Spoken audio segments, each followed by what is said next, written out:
సార్వత్రిక ఎన్నికల్లో కడపలో వైసీపీ కోటకి బీటలు వారబోతున్నాయా? కడప గడపలో ఈసారి టీడీపీ జెండా ఎగరవేయబోతోందా? కాంగ్రెస్ పార్టీ ఓట్లు చీల్చడం మూలాన కడప జిల్లా వ్యాప్తంగా టీడీపీ రెపరెపలాడబోతోందా అంటే అవుననే సమాధానం ఇస్తున్నారు కొంతమంది రాజకీయ విశ్లేషకులు. ఇక ఇదే అంశానికి సంబంధించి మనతో మాట్లాడేందుకు ప్రముఖ రాజకీయ విశ్లేషకులు అంకమరావు గారు మనతో ఉన్నారు. సార్తో మాట్లాడదాం. Sir, hi sir. హాయ్ అమ్మా.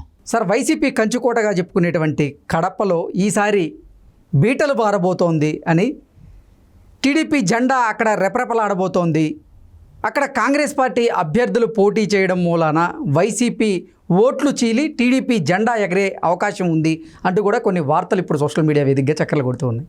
ఏంటి సార్ దీని మీద మీ విశ్లేషణ ఏంటి?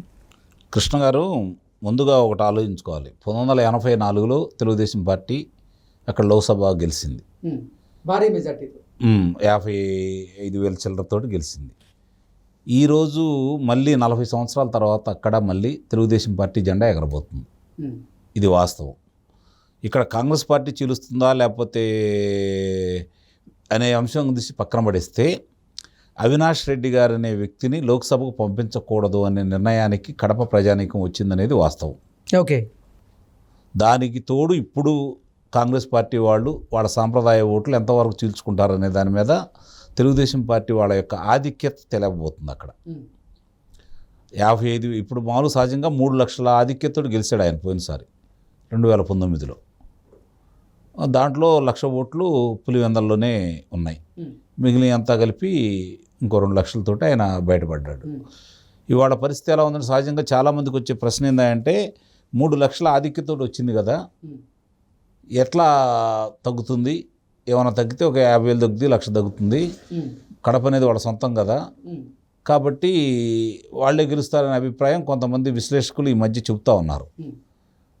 వాళ్ళు చెప్పే దాంట్లో చూసుకున్నా కూడా అక్కడ అసంతృప్తిగానే ఉంది వాళ్ళ మాటలు. కారణం ఏందంటే 1,50,000 ఓట్లు అటు నుంచి ఇటు మారితే సరిపోతుంది. ఈ 1,50,000 ఓట్లలో ఈరోజు ఆ 7 నియోజకవర్గాలకు సంబంధించి పరిస్థితిని కనుక ఒకసారి కనుక మనం తిరిగి సమీక్షిస్తూ ఉంటే అక్కడ ఒక అభిప్రాయం చాలా స్పష్టంగా కనపడుతుంది.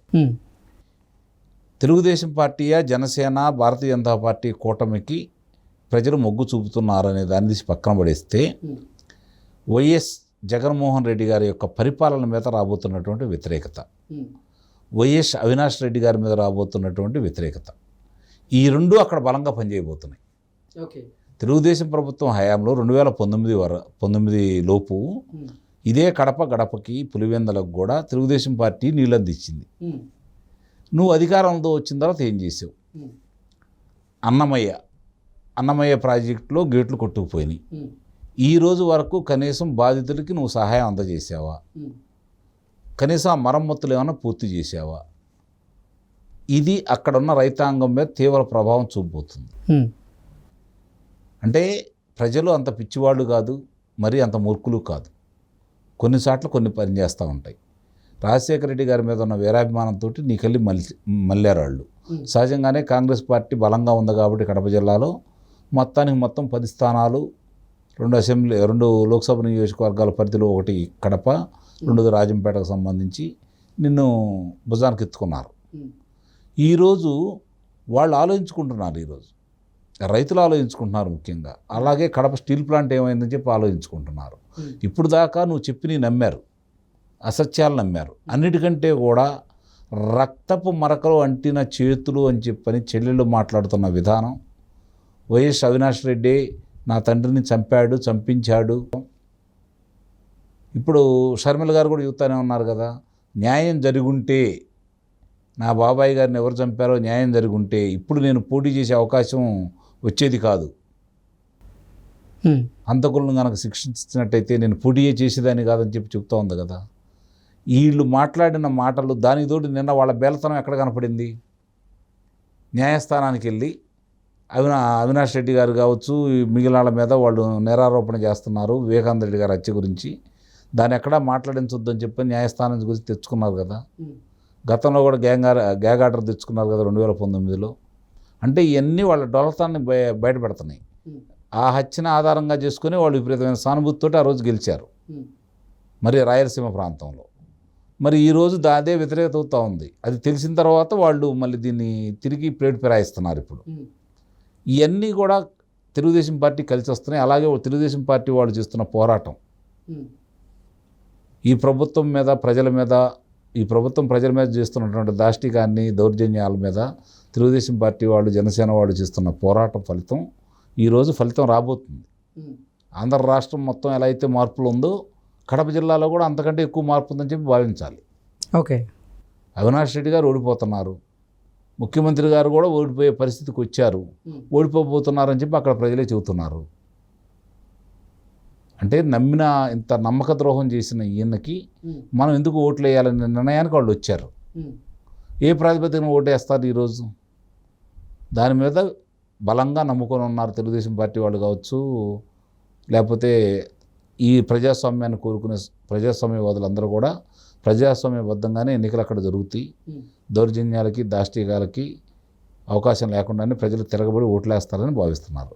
ఓకే, అలా ప్రశాంతంగా ఓట్లు జరుగుతున్నాయి కాబట్టి ఎట్టి పరిస్థితుల్లో కూడా ప్రభుత్వ వ్యతిరేకత ఓట్లు. ఇక్కడ జగన్మోహన్ రెడ్డి గారి మీద వ్యతిరేకత, అవినాష్ రెడ్డి గారి వ్యతిరేకత, ముఖ్యంగా కడప లోక్సభ నియోజకవర్గంలో సంబంధించి రాష్ట్ర వ్యాప్తంగా జగన్మోహన్ రెడ్డి గారి మీద వ్యతిరేకత. అంటే అసలు వివేకానంద రెడ్డి హత్య గురించి ఇంకా మాట్లాడొద్దు అంటూ కూడా కేంద్ర ఎన్నికల సంఘంతో పాటుగా కోర్టు కూడా ఇంకా న్యాయస్థానాలు, కడప న్యాయస్థానమే కాదు కదా, ఇంకా న్యాయస్థానాలు ఉన్నాయి కదా. మామూలుగా ట్రయల్ కోర్టులో కదా వీళ్ళు వేయాల్సింది. మరి ఇక్కడ ఎందుకు వేశారు? కనీసం అవతల వాళ్ళకి తాగీదులు పంపించకుండా, వాళ్ళ మాటలు వినకుండా ఏకపక్షంగా ఎలా ఇచ్చింది ఇప్పుడు న్యాయస్థానం? దీని మీద వాళ్ళు వెళ్తా ఉంటున్నారు కదా, చూద్దాం ఏం జరుగుతుందో. మాట్లాడుతూనే ఉన్నారు కదా. ఈసారి కడపలో ఉన్నటువంటి అన్ని అసెంబ్లీ నియోజకవర్గాల్లో కూడా టీడీపీ బలమైనటువంటి ముద్ర వేయబోతోంది అంటూ కూడా కొన్ని వార్తలు వస్తూ ఉన్నాయి. ఏంటి సార్, ఈసారి నిజంగా కడపలో ఉన్నటువంటి అన్ని లోక్సభ స్థానాలు కూడా గెలిచే అవకాశం ఉందంటారు? 1985 సంవత్సరంలో వచ్చిన ఫలితాలని మళ్ళీ తిరిగి అక్కడ రాబోతున్నాయి అని చెప్పని వార్తలు వినిపిస్తున్నాయి. రేపు జరిగే పరిణామాలు కూడా అలానే కనపడతా ఉన్నాయి. ఓకే, కడప కూడా క్లీన్ స్వీప్ చేయబోతుందా టీడీపీ? అయితే ఆధిక్య స్థానాలు 7-8 స్థానాలు కూడా గెలిచే అవకాశం కనపడతా ఉంది. ఇప్పుడు షర్మిల గారు కూడా చెబుతానే ఉన్నారు కదా, న్యాయం జరుగుంటే, నా బాబాయ్ గారిని ఎవరు చంపారో న్యాయం జరుగుంటే ఇప్పుడు నేను పోటీ చేసే అవకాశం వచ్చేది కాదు. హంతకులను కనుక శిక్షించినట్టయితే నేను పోటీ చేసేదాన్ని కాదని చెప్పి చెప్తా ఉంది కదా. అంటే అసలు వివేకానంద రెడ్డి హత్య గురించి ఇంకా మాట్లాడొద్దు అంటూ కూడా కేంద్ర ఎన్నికల సంఘంతో పాటుగా కోర్టు కూడా ఇంకా న్యాయస్థానాలు, కడప న్యాయస్థానమే కాదు కదా, ఇంకా న్యాయస్థానాలు ఉన్నాయి కదా. మామూలుగా ట్రయల్ కోర్టులో కదా వీళ్ళు వేయాల్సింది. మరి ఇక్కడ ఎందుకు వేశారు? కనీసం అవతల వాళ్ళకి తాగీదులు పంపించకుండా, వాళ్ళ మాటలు వినకుండా ఏకపక్షంగా ఎలా ఇచ్చింది ఇప్పుడు న్యాయస్థానం? దీని మీద వాళ్ళు వెళ్తా ఉంటున్నారు కదా, చూద్దాం ఏం జరుగుతుందో. మాట్లాడుతూనే ఉన్నారు కదా. ఒక పరిస్థితుల్లో కనుక మళ్ళీ ప్రజలంతా తిరగబడితే 10-10 కూడా రావచ్చు. Okay sir, thank you sir. Thank you.